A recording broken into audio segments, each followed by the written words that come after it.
Welcome to our National Town Hall. I'm Carla Ballard, and I am the Vice Presidential candidate with Brock Pierce, our presidential candidate for the Independent Ticket 2020. We're so excited to have you all join us today and talk about such an important topic around mental health. This is one of the key things that we are all, I think, journeying through during this period with COVID-19 and the unrest.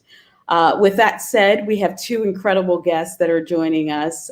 Brittany Kaiser, who is our campaign manager, and also just an incredible data rights activist. And with respect to healthcare and mental health, we're going to really share with you some of the most innovative things that are happening in this space. And Brittany, out of all people, will be the one that will share that knowledge with us. So thank you for joining, Brittany.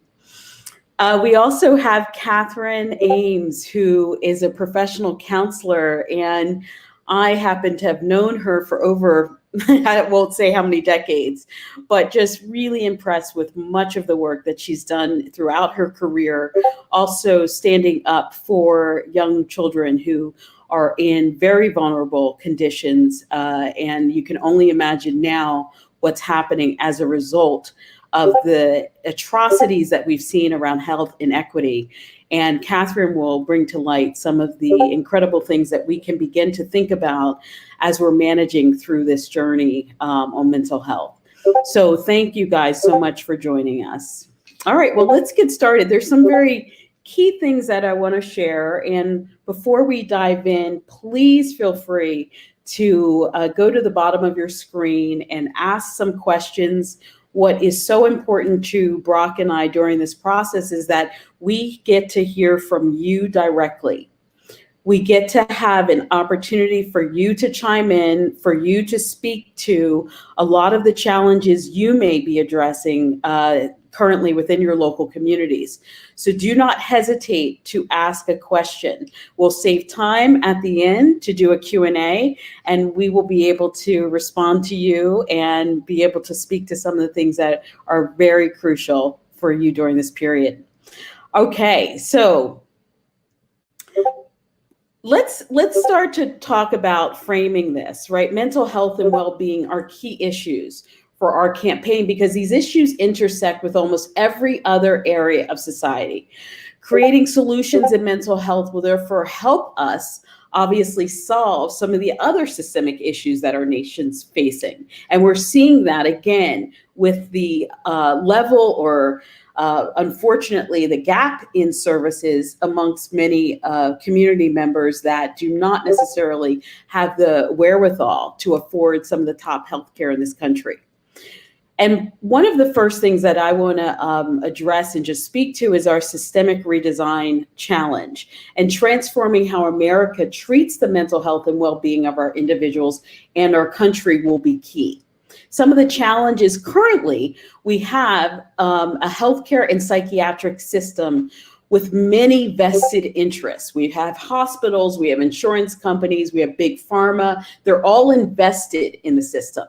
Now, social media and technology addiction, as well as other social isolation, we're seeing obviously because of what we're facing are absolutely on the rise.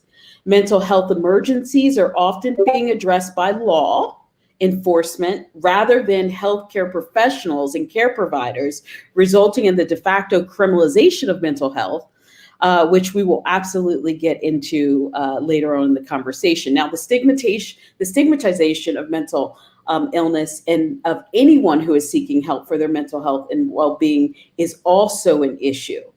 And COVID-19 has led to the increase of social isolation, which in anxiety and depression, which we talked about earlier. So some of the solutions that at least we're proposing is looking at redesigning our healthcare system to incentivize mental well-being with policies that place the mental well-being of every American first over profit and procedure. I had the opportunity to work on the Affordable Care Act and implementing it for the state of California, and I cannot tell you how much we have to stress the importance of that.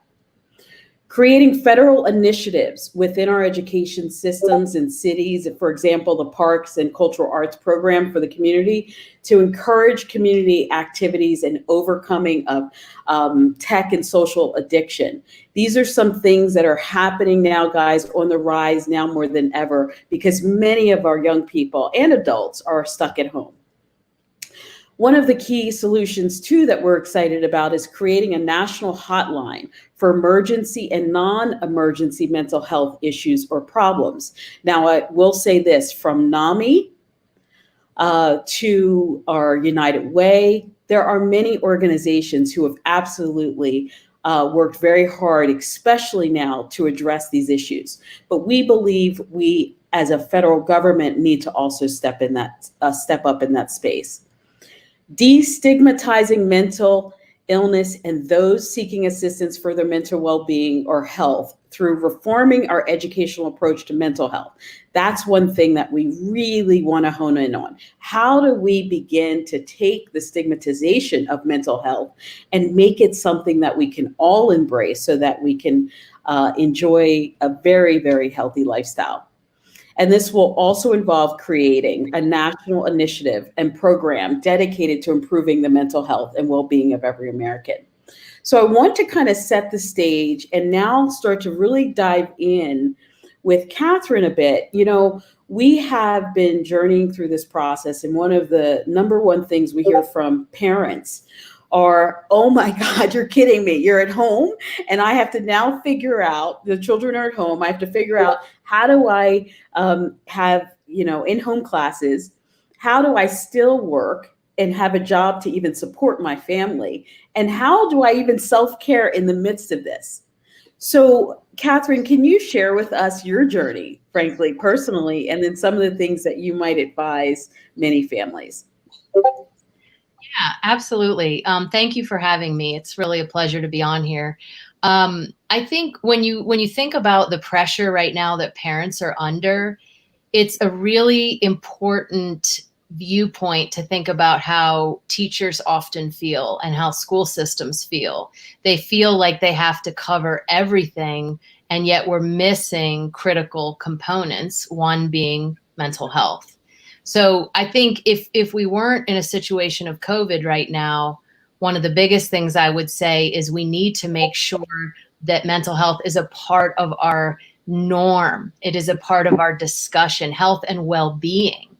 How do we make that a part of everything we do? Because you can't really learn if you're not centered and healthy and feeling good on the inside. We know that is true for physical health, but often mental health is put on the back burner or ignored.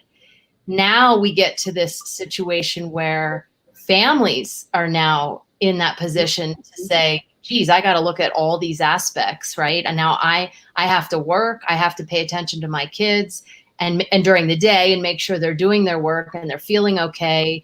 It feels cumbersome. So what is important is incorporating it into everything we do. How kids are being taught, how they're being addressed. Are we connecting with them, or are we just trying to get so much information out that we're missing the boat on just their core basic needs? I mean, I can tell you as a parent, this is obviously extremely challenging, and all three of my kids have handled this differently, as I imagine other families. There's not a one size fits all, but I guess my biggest thing is I would say we have to make this more a part of daily conversation, giving kids tools on how to deal with their emotions, deal with hard times, difficult situations. When I work with kids, it's a lot about building tools, giving them strategies so that they can know what to do the next time around. Now, as a counselor, I'm wanting to teach parents and do more educating with parents, because that's another missed boat. Parents, we have our children, we raise them, we're in our family, but there's not this ongoing parenting class, right? Of now, what do you do? So I think that's another piece we're missing, is how do we help our parents and our families so that they don't feel so overwhelmed? They know how to talk to their children, how to check in, how to make sure they're okay. All those things need to be brought to the table and no longer pushed aside, in my opinion.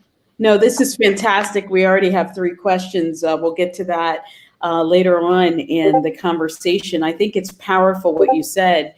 And so I'd like to go a little bit deeper because you're in the state of Colorado, and we might even have some people calling in from that incredible state. And I know that a lot of the conversation has been around educational systems. What are they doing currently, with respect to COVID? So what have you found? I mean, a lot of people are wanting to pull their hair out. Some people aren't, but what's been your journey? It's really all over the place. I mean, I have a daughter in public school. I have one in private and one in college. So I can tell you at all 3 levels. And I work with young girls outside of my work environment who are in public schools. And unfortunately, I guess it's good. Schools are trying to figure out what's best for their community, but it's very confusing to families, to children. I think schools are trying to do their best because we've never been in this situation before. But it really is kind of all over the place with online, hybrid, some in person. I've heard from kids in so many different schools with many, many different approaches. So what's best right now, and I think whether we were in COVID or not, is caring for our young people, starting at a young age, taking care of the whole person, the whole child, not just rushing to, we got to catch up, we have to have this, my daughter came home the other day and said there's literally a 3rd grader in her Algebra 1 class. She's in 7th grade. That's already advanced. And this is sort of this mentality of push, push, push, but we're missing the boat on connection. And I think, and truly getting to help our kids, again, from a holistic perspective. Are they physically healthy? Are they mentally healthy? Do they feel loved? Do they know their strengths and believe in those? And not everybody fits in this little box. Mm-hmm. So we have to be creative on how we approach them and how we connect with them. So anyway, it really is all over the place, at least from what I've seen is in Colorado. I think about what you just said, and Brittany, I think about you too, with respect to technology and the availability and accessibility of technology, especially during these periods and around telehealth. Catherine, we'll circle back around to you to kind of delve a little bit more into the family as a whole. But Brittany, I'd love to bring you in here to really talk about accessibility around technology and some of the innovations you're hearing that could potentially be solutions for some of the things we're dealing with. Absolutely. And, I think some of you that are listening today probably know me as Brock and Carla's campaign manager. But in my other life, I also am a co-founder of the Own Your Data Foundation, where we teach parents, teachers, and kids how to protect themselves online.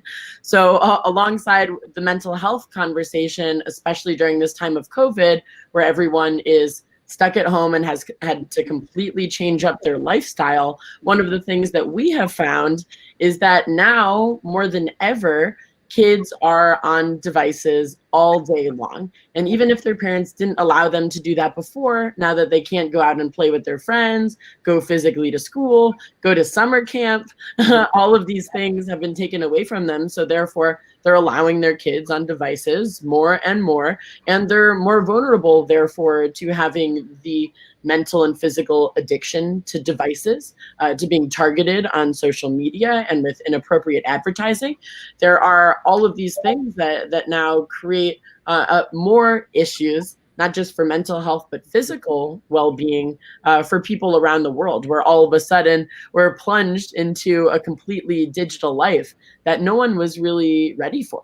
I mean, most of us, especially kids that have not spent a lot of time on devices, probably don't know what their data rights are, basic cybersecurity protocols, media literacy to spot fake news and disinformation, or even hacking and phishing attempts. It makes it more difficult to be emotionally intelligent on social media when you spend so much more time going down those algorithmic loops. Right. And then obviously technology addiction is going to be much worse given the amount of time that we're now spending on devices with no other options almost to fill our time, unless you're the type of kid that has a big library at home. Right. So we're seeing all of these challenges. But one of the things that I think is very important, and one of the reasons why I teach digital literacy, is because I really believe in the future of technology innovation and its ability to create such a positive impact in our lives. Mm-hmm. I want us to be able to use technology in a healthy way so that we can do things, for instance, like develop protocols for preventive healthcare. So there's a few different things that I'd like to discuss with everyone. And I think everyone can agree that if you can predict a healthcare or mental health issue before it becomes a big problem, because you can see early warning signs, that everybody is going to be much better off, whether that be, something with your body or something with your mind, right? Well, I don't mean to interrupt you, but I want to follow up with something that you said before we lose that moment. I know back in the day when I was doing a lot of work in implementing about 166 different digital literacy programs throughout the country through a program called Digital Connectors. One of the things that I was so impressed with was an organization called Common Sense Media.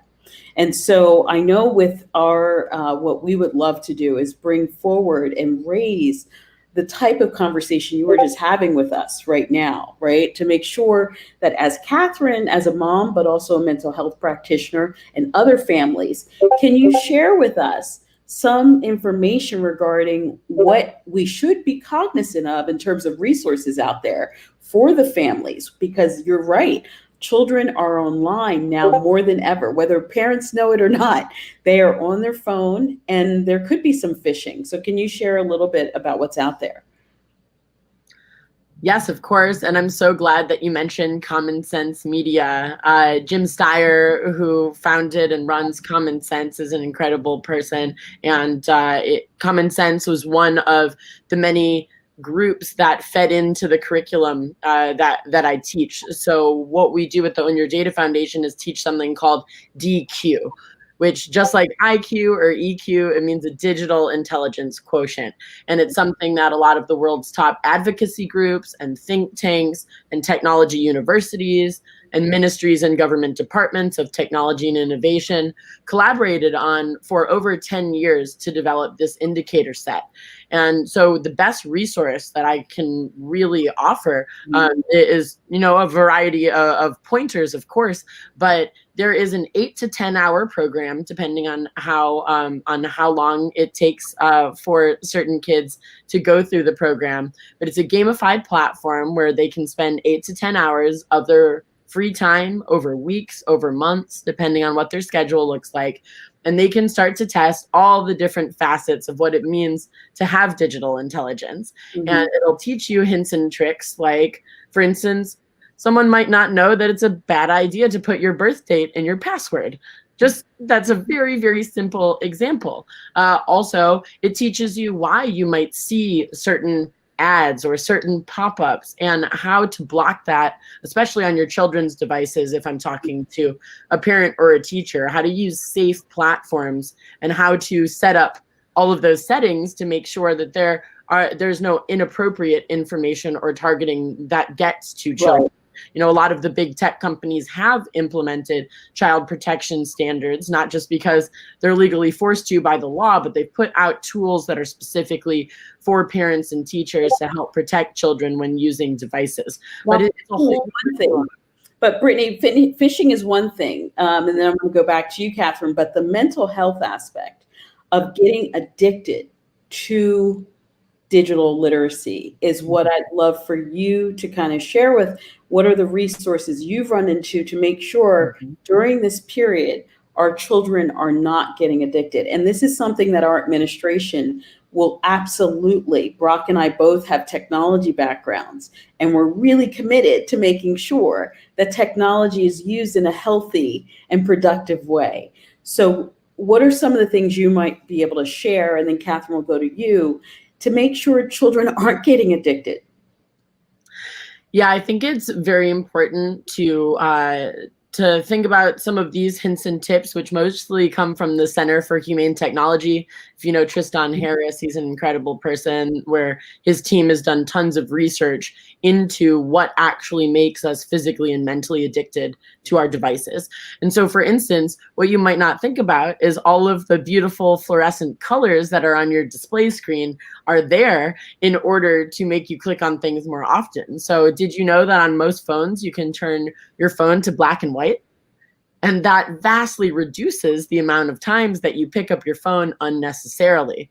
Also, one of his most important suggestions is that you turn off all notifications on your phone that do not mean you are being directly contacted by another human being. So if someone is not calling you, if someone is not texting you, and it's a notification that some organization has posted or made an update or whatever it happens to be, turn all of those off because it has nothing to do with your actual accessibility, right? And you do not understand how much time you're going to save, probably hours every single day, by not clicking unnecessary notifications that are not important to your workday or not important to your family or your social life. So I think it's really important to start to take those things on board and experiment with it. Yeah, it might not be fun to look at your pictures with your friends in black and white. If the majority of the time, especially if you're doing school online from home, it might be good to have your phone on black and white so it's not distracting. And you'll really also start to see that your eyes don't feel as strained because there's less blue light coming out. So it's both physical and mental addiction and issues that you're solving at the same time. Well, thank you for that, because I do think it's important, guys, in this time frame for us to talk about the issues that are important to Brock and I. And we did want to spend some time giving you some resources right up front. So thank you so much, Brittany. Catherine, I want to talk about the adult side of this experience, right?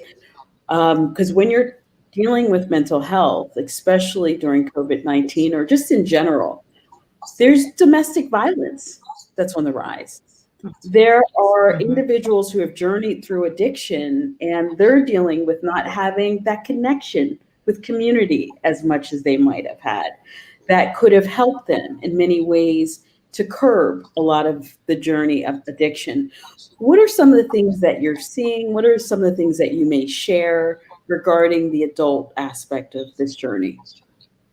Well, I think so much has been brought to the surface, like we said, with this pandemic. Mm-hmm. So anything that had existed prior, and maybe we knew how to tuck it away, how to hide it, how to show our best to the world, but come home and be our true selves, which for many people is not a happy place.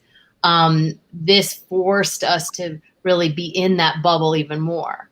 So what we're seeing is everything kind of bubble up to the surface. Mm-hmm. So whether it's addiction, depression, anxiety, abuse, whatever dysfunction existed, a lot of times people could leave their home, try to be quote unquote, normal, active people, come back and the demons show right up again.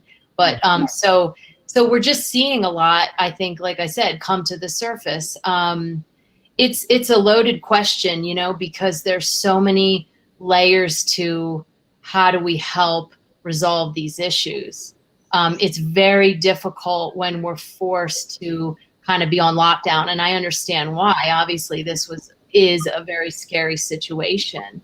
But I think that it's important to think outside the box and think creatively with connection. Can we meet in small groups at the park with people who live near us? Like the whole concept, Carla, of villaging, right? Being a village, a small village. Who's in your neighborhood? When's the last time you talked to your neighbors? Just little things that we used to do. I think that we have the opportunity to reconnect as humans. Hopefully we come out better from all of this, but I think that people are are really, really struggling. I know there's been a surge of online support. Mhm. I get tons of advertisements in my feeds about being an online counselor, online therapy, because we're trying to reach for anything and everything right now. Right. But that connection piece is huge. If people can't go to their support groups or go and see their therapist in person, I know even some kids I meet with outside of my daily job, I'd rather not meet them for the first time on a screen. So I have actually been meeting some kids in the local air park, and we sit at a distance, and just to have that connection, that human Right. connection. That's not always possible, of course, but it is more challenging to try to connect behind a screen. But that is where we're at right now. Well, this has been great. I want us to kind of switch the conversation now and move towards some of the major issues that we are bringing forth and that are important on our platform, which is overcoming the overprescription of misdiagnosis of millions of Americans that are actually seeking healthcare. Some of the challenges that I want to share with the audience now, and then we'll go back to Catherine and Brittany. According to Georgetown University's Health Policy Institute, 131 million, guys, 131 million Americans are taking prescription drugs. 1 in 6 Americans are prescribed 1 or more psychiatric drugs.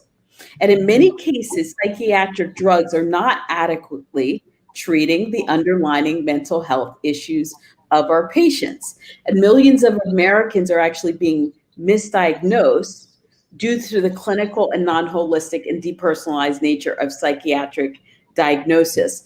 Catherine, I would love to hear your thoughts on this. One of the solutions that we're looking at is increasing funding for holistic mental health and well-being treatments, from lifestyle and nutritional changes to educational and neurological therapies. And then the second solution that we're looking at is redesigning the incentives, which are key, guys, the incentives of our current healthcare system to actually promote the overall well-being and mental health of all Americans. This will be achieved through eliminating the pharmaceutical industry's incentive to promote the overprescription of pharmaceutical drugs. I would love, as a professional in this space, for you to speak to that.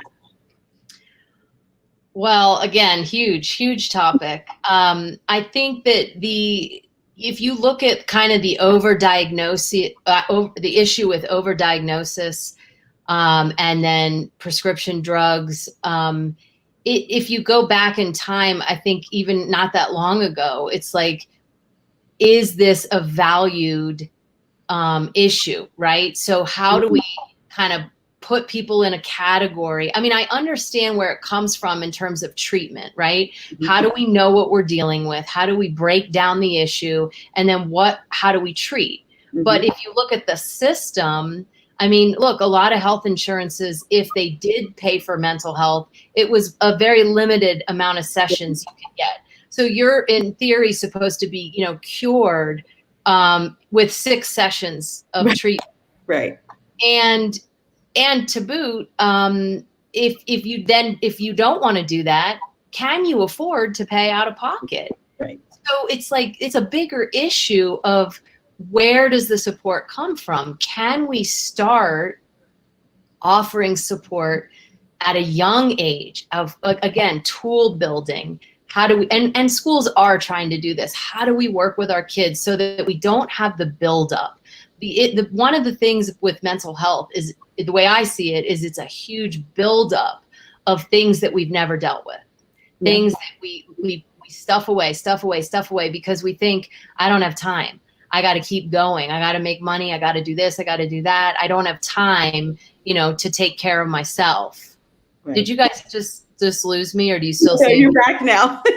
Okay. Time out. So I think it's like honoring self-care. Mm. Do businesses allow people to have mental health time for their families? One thing I do with kids is I have them kind of do like a pie chart of how they spend their day. And it's a really good exercise of what am I happy with how I live my life? Do I really want to spend 90% of my day doing homework? Do I spend time with my family? Do I get outside? Sometimes I ask the kids, what about self-care? And they're like, what is that? Well, that's a problem.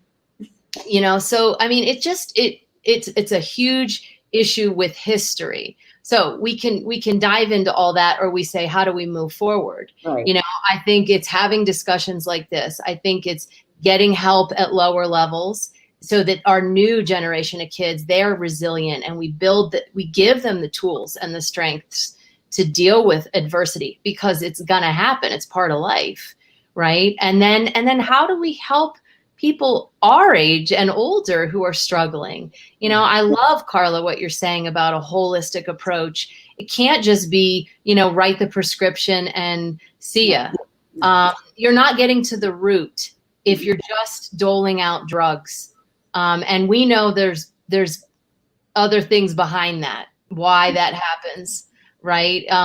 The money aspect, the big pharma, a lot of people benefit and profit off of these drugs. But are we getting to the root cause? Are we getting to preventative, right? Nobody talks about preventative, once you are healed. So those are just some of my thoughts. I'm so happy. Brittany, I'd love for you to chime in here, maybe even not so much on the technology side, but your thoughts regarding this. Yeah, I mean, I really think that this comes back to the data conversation a little bit, because what is so important is for us to have access to enough of our own healthcare data that professionals that can start to see problems before they become a major issue in your life have that opportunity to intervene. And so there are a lot of initiatives, not just in terms of building platform and technology products, but also in thinking about implementing this into national healthcare systems, where we're starting to use real-time data to understand how people are using their time physically, mentally. What healthcare data are they producing, whether that's mental health, physical health. And once you can start to track that and start to model that, you can build predictive models that start to show that little minutia of data that normally your doctors would not be able to pick up on. We're going to be able to start to tell much earlier that something's going to become a problem. And therefore, that type of preventative care, where we can start to work on the root of the problem before it blossoms into something bigger, really is going to make sure that we can concentrate on self-care in order to prevent those massive problems from obstructing us from performing in our lives the way that we would normally get to. There's one country that has fully done this so far nationally. It is Estonia. So the country of Estonia, who are implementing blockchain technologies nationally, the first department or ministry they decided to fully put on the blockchain, so to say, was their Ministry of Health. So underneath the Ministry of Health, all of the hospitals, all of the doctors throughout the entire country of Estonia allow every patient to come in, verify their digital identity, which usually is, biometric information, so that we can tell that you are who you say you are. And then the doctor that you have gone in to see has access to all of your data from any doctor that you've ever seen, any data that you opt into sharing on your device. A lot of people wear wearables these days or decide to track their steps on their phone. There's a lot of healthcare apps that now you can make that data available to your doctor, so they get more depth of information. They get more real-time data on you, and therefore they're able to take care of you in much more of a preventative way. And if you switch doctors or you get in an emergency and you're in a different part of the country or the city and you can't go to your regular doctor, they have access to all of your information in one place.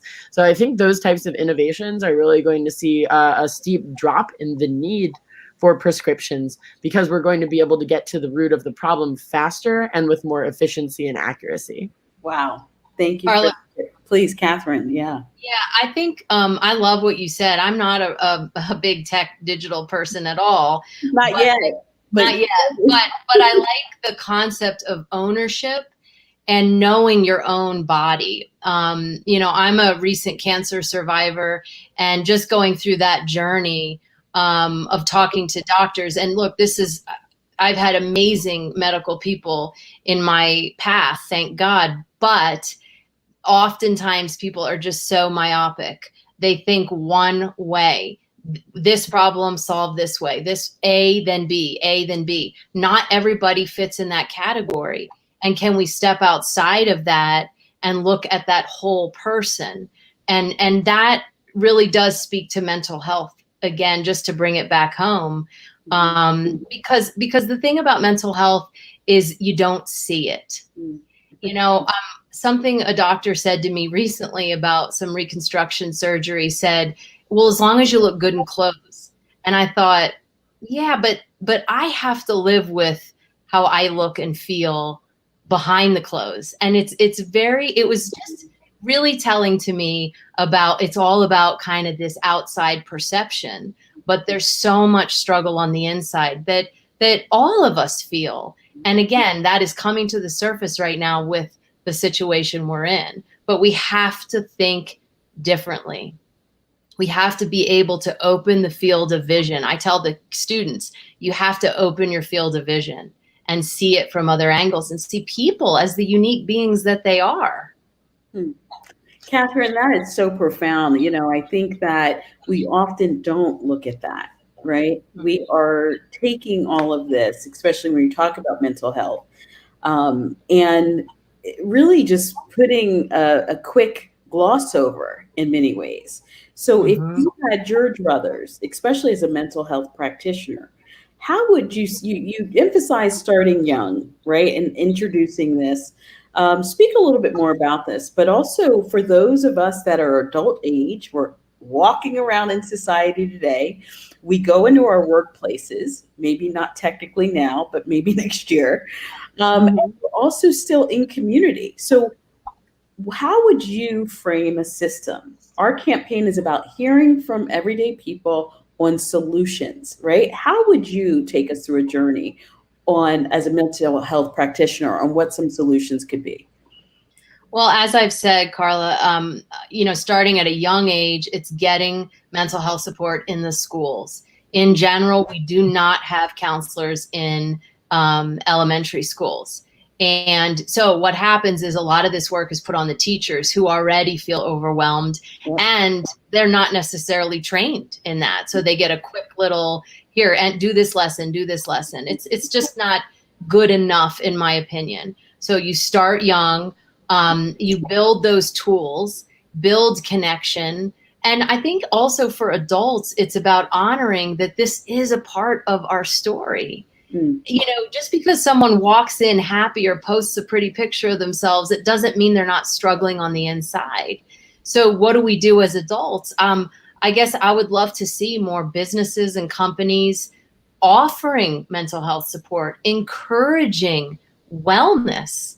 That would be huge. Hey, take this day to go do yoga, go for a walk, connect with your coworkers, have lunch together without being penalized or made to feel bad or even having your salary cut.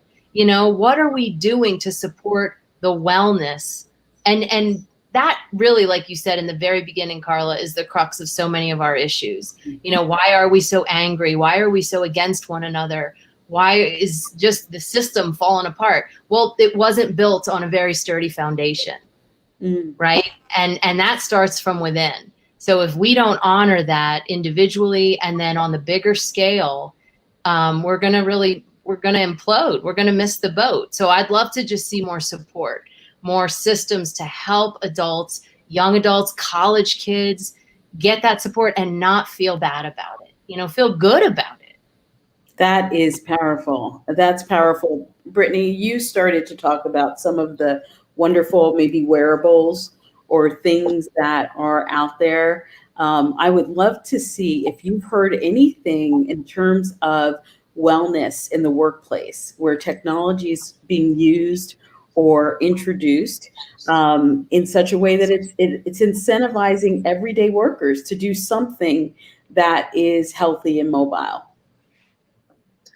Yeah, I've actually, when we were all still going into our offices, Right.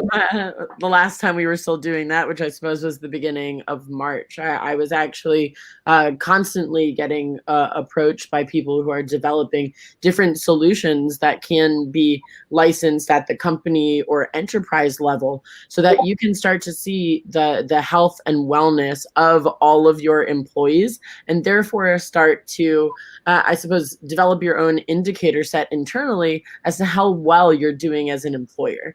Because in the end, the physical and mental health of your employees plays directly into how much good work they're going to be able to produce. So I think this has become, especially in big tech companies, this has become something that they're spending a lot of time and money on, making sure that the food that is being fed to people in the workplace is healthy, so that your mind and your body can function better while you're at work, making sure that there are access to sometimes counseling services, in-house doctors if you have a big headquarters, also a lot of different technology devices. There's some companies that will give you a wearable so Right. that you can track how many steps you're doing and whether or not you have a regular heart rate, whether or not your temperature is fluctuating, which obviously because of coronavirus, I think is becoming a very big thing. If you see any fluctuation in your temperature, then you're obviously going to flag yourself for quarantine way before you might actually start to show other signs of having a virus or some other type of illness. I think whether it's coronavirus or not, I think the entire world, not just the United States, is going to start producing a lot of solutions for more quickly identifying illness so it does not spread. And that is something that I do think we're going to be able to benefit from in this pandemic, is that we're going to have a lot more preventative technology and also programs that are more accessible to people. I mean, I don't think we're fully there yet. I don't think all of this is widely accessible if you don't have a big employer like Google, for instance. Then you might have never heard of any of these things being available to employees through your company. But I definitely do think that trend is on the rise, and it's something that, if you're listening to this and you are an employer, that you should start to think about for not just the health and wellness of your employees, but of your company. For sure. I'm so happy you brought that up. I want to transition us now and really emphasize to everybody, if you have a question, please put it, look below. There is a place where you can ask a question, and go ahead and ask a question. We are thrilled to have you joining us as we talk about this critical topic, and you get to hear some of the solutions also that we'd like to bring forth. It just absolutely is clear to me that we're going to have another fireside chat to deal with some of the things that we weren't even able to truly cover. One of the things that is coming up, we're starting to notice a bit more while people are hunkered down to a certain degree, is substance abuse challenges, right? We met with a gentleman, Brian Corson, who created something called MVP Recovery, and it's phenomenal organization that deals and addresses substance abuse challenges, right? And one of the things that he was sharing with us is that the numbers are naturally on the rise. Because if you're not working, some people may be coming home and, deciding to open up some alcohol or do what other things that may be trying to numb some of the emotions that they're experiencing. Catherine, I'd love to sort of talk about this with you in shedding some light as a mental health practitioner. What are you starting to see or hear about? And then what are some resources maybe where people can kind of tap into to address some of those issues? We can't hear you anymore, Catherine. For some reason, you're on mute. Okay, there you are. There we go. I think I must have did it twice. Just to backtrack for a second, I would say a very simple solution for all of us is communication. We cannot be afraid to talk and to own up and to say, hey, I need some help, or I need to talk to somebody, I need to see a face. And that can be in your home or with your neighbor, or if it has to be right now digitally. I mean, that's like a base level. We've got to communicate.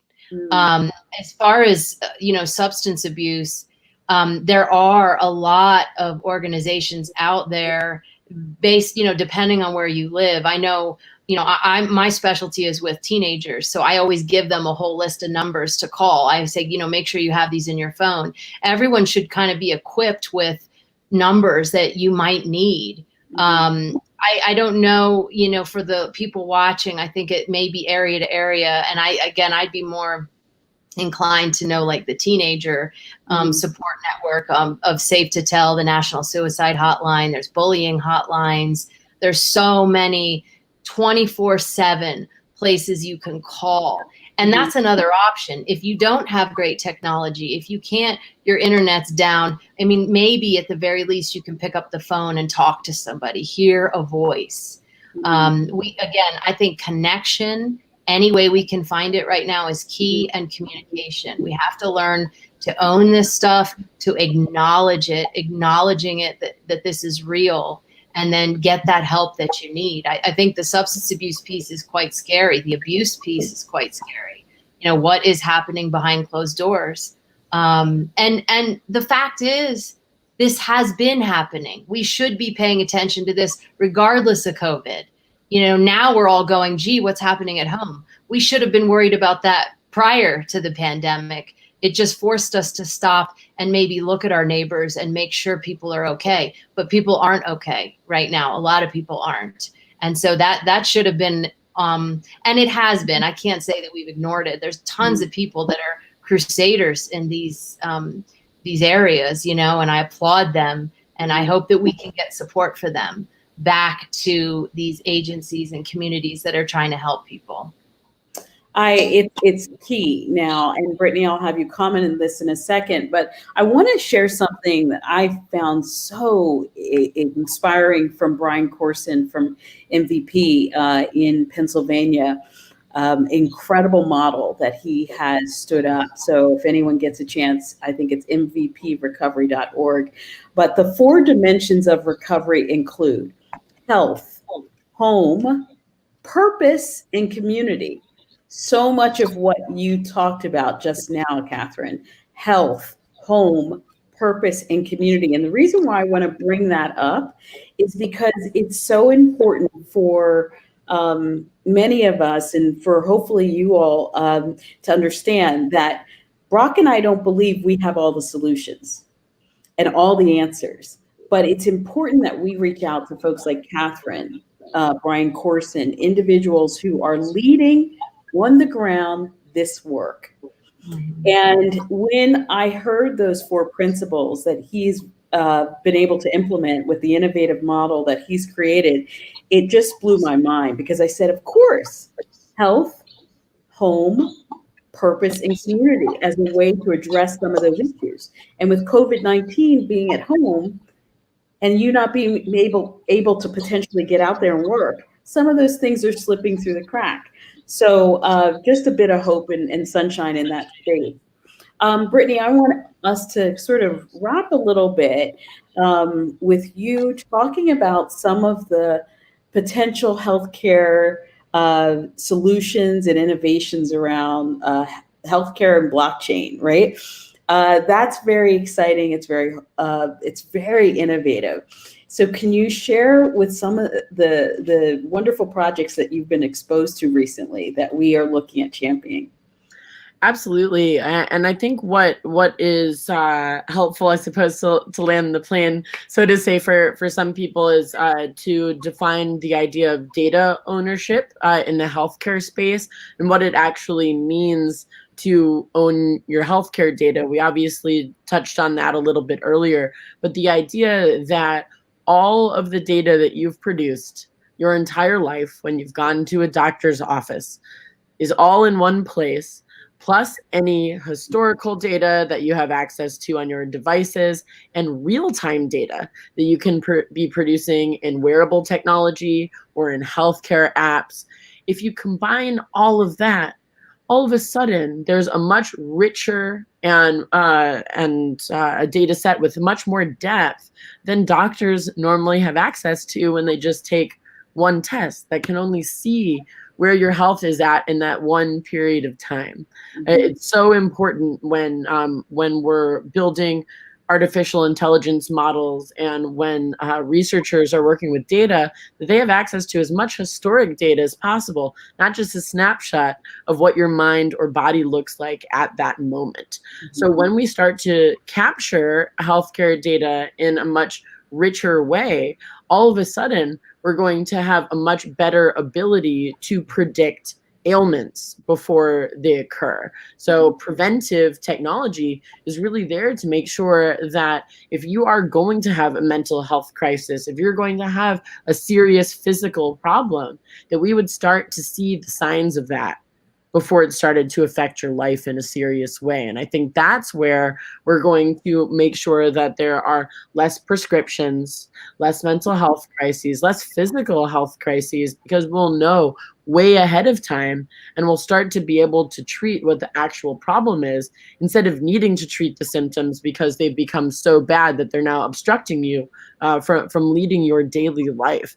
Let me jump in because I know you know the answer to this, but I'm going to challenge you a little bit, right? Because here I am, I'm an individual that may not have the means, right, to have access to that. And it would be lovely, right, to know all of that information, to make sure that I'm eating right, certain biometrical signals. But if I'm somebody who's living in poverty, who just lost my job, now these are external moments, right, that are happening that are causing my mental health challenge. Now, what are some areas of innovation that are happening around that? Because when you look at healthcare and mental health, it's so much more intense than just what happens to me physically. So can you speak to some of that? Because I already know you know the answer on that too. Yeah, so I've been experimenting recently with a variety of applications that help you understand how to meditate, for instance, and calm your mind so that you can start to develop daily rituals, a daily program of self-care and wellness that not just affects your mental health, but also your physical health.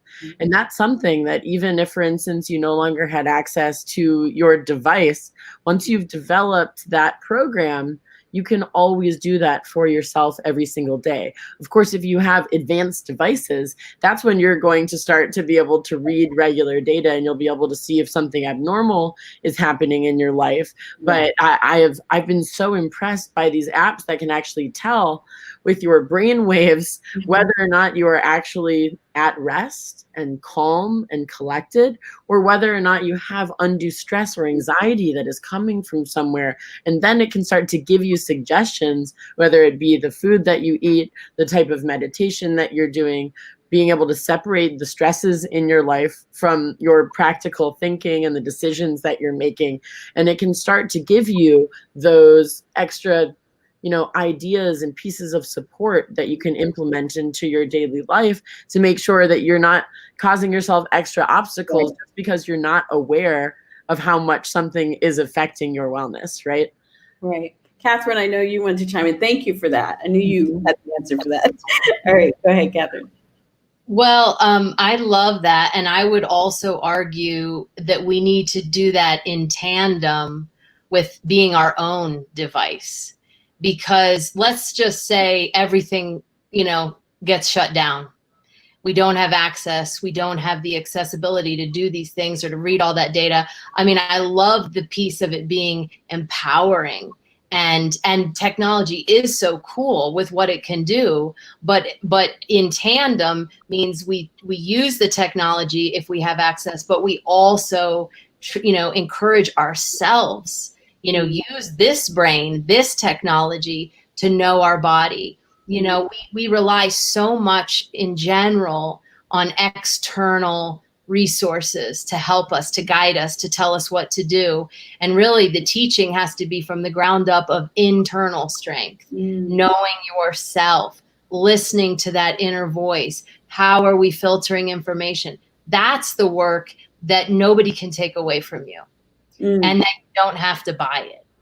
You know, we all have access to that. Every person is a gift and has gifts and blessings that they can access that intuitively. So I would just say, I love all that. And let's do it in tandem with teaching how to do this ourselves. Because like I said, if you lose the watch or you lose your data or you lose access, you have to know how to do this yourself. And we have to empower one another to do that work. Like you had said, the meditation, that's huge. But it's just stopping and listening to that inner voice, knowing our heart. Are we in alignment? How do we feel as people? Are we really, truly happy? All of that is work that we've ignored, and we have to stop ignoring it. Well, I know that Brock and I will just share with you guys are really, really intentional about meditation because it's key, you know, and in many cases, we ignore this sense of mindful politics, right? And in many ways, we want to come at this process and this campaign being cognizant, right, of just our stress levels, our, you know, jumping up here and there and not necessarily giving acknowledgement, like you said, Catherine, right, to those internal technologies that we have the ability to do.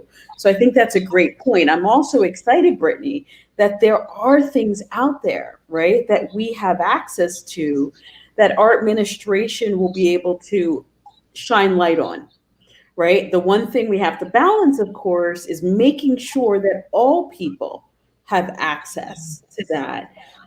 There are some phenomenal organizations, Brittany, I know you work with them closely, that are working in underserved communities to ensure that people do have access. So as we wrap up, guys, I'm going to ask you, Brittany, to talk about some of these organizations, just give a quick highlight. Catherine, then I'm going to ask you to talk about some of the resources that you can share with our audience that we can tap into, especially when you think about NAMI and substance abuse, anything that organizations as a mental health practitioner you're familiar with. So 3 minutes left. Go ahead, Brittany. Of course. So I'd really, really love for, you know, parents, teachers, young people that are listening to this to really take seriously the digital intelligence programming that I talked to you guys about earlier on this town hall. Specifically, you can go to my website, ownyourdata.foundation, or DQ Institute. They're the people who managed the creation of the Digital Intelligence Index, dqinstitute.org. And what I'm specifically doing in my foundation is every parent or teacher that is able to afford to purchase a class where me and my foundation colleagues are giving them one-on-one access to us for Q&A so that we can help guide them in how they're teaching this to, you know, the kids in their classroom or their own children, then each ticket is paying for a family that cannot afford it, or a school that cannot afford it and doesn't have a budget for these classes. So I am giving away loads of spaces on these courses for free to people who don't have access, because I think now more than ever, this is so incredibly important. So if you are interested in that, I'm very happy to share that with everyone here. Please write to us at info@ownyourdata.foundation, and I will make sure that you have access to that for the kids that you are working with, whether they be your own or kids that you're teaching. Great. Thank you. Catherine. Okay, so I would just say my best advice would be to, if you're an adult, I would say talk to your HR director and ask them what are mental health resources, because I think a lot of times we don't know what's available to us. So first and foremost, ask the question. Do we have, you know, resources for mental health support? Schools, I know, especially with COVID, are really trying to support the staff and the teachers and the adults in the building who are really putting themselves at risk like so many others who are on the front lines. So I know a lot of school districts are trying to, it's tough right now because a lot of budgets have been cut. But I think you have to ask the question. I think for children, a lot of schools do have counseling support. Start with your teacher. Hey, I need someone to talk to. I always say, try to make a list of like 2 to 5 people that you know you can call. You know, have these people's numbers in your notes section. Obviously, there's like National Suicide Hotline is a big one. There's something we use in Colorado called Safe to Tell. These are more kid oriented, but they're just places to reach out. There's sexual abuse hotlines. There's a ton. If you just even search mental health support, you will have tons of resources in your area. It's about having that courage to unpack it and to do the work and to own it and to know that you're not alone, that so many people are struggling, whether it's COVID related or not, because in general, we've tucked away, and we have to be able to be vulnerable and talk about this and know that there's nothing wrong with it. Well, thank you so much to both of you. This could go on for hours, right? This is such a heavy topic that we are thrilled to be able to present to you the solutions on our campaign platform that we are absolutely committed to implementing. But beyond just that, again, we want to hear from you. We want to hear on a local level, what are some of the things that you're dealing with, you're addressing right now, and that are priorities for you and your family. So please feel free to come back to our website at brock.vote. We are excited to come locally to your area. Don't hesitate to donate to the platform, and know that we are excited to continue this journey with you guys. So thank you for joining. Thank you. Thank you so much, Carla, for hosting. Thank you, everyone, for being here. Thank you.